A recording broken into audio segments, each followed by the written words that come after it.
Hello, friends. Welcome to day 25 of self-imposed isolation from COVID-19. I'm Rebecca, the Alabama librarian. I am joined today by my constant companion, Mr. Chester. He's just going to sit here and wheeze, I think. We have a bit of an eyeshadow update. Today, as you can see, I went blue with red accents.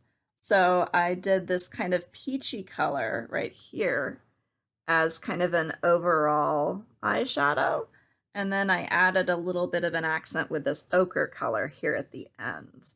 And then when I did that, I was like, well, I think, it's Friday.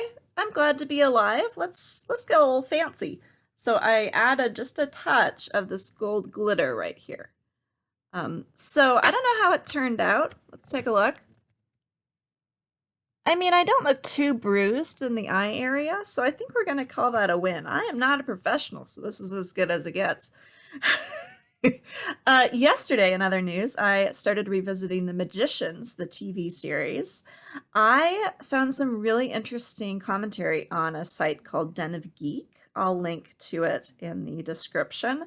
And something they said that really made me think was that The Magicians as a series works so well in part because you can swap in medicine, art, theater, sports, like anything that is your obsession of choice, if that makes sense. You can swap that in for the magic, and this series still works as a really interesting commentary on obsession and balance and priorities and life. So that was really interesting to read, and I'll definitely be thinking about that going forward as I continue to watch. Something else I'll be posting in the description is a Facebook post from Jessica Davis, who does a lot of ministry online and some church consulting. She wrote something really interesting recently about weeding out supersessionism and anti-Semitism from Christian liturgy, especially Holy Week liturgies. So I'll link to that in the description. Also this morning, read a really interesting essay on the divine feminine, specifically the Shekinah, if I'm saying that right, which is in some strands of Jewish theology considered the feminine aspect of God. So written by, I believe her name is Joy Layden. Correct me if I'm saying that wrong. She writes at length about this topic and the poetics of femininity, which was really interesting to read. That leads us nicely into today's poem. Buddy, if you'll let go of my hand without scratching it up. Oh, that's not going to happen. Okay, there we go. Today's poem, I decided we needed a little Archibald MacLeish in our lives today, this Friday, this good week. So today's poem is Liberty by Archibald MacLeish.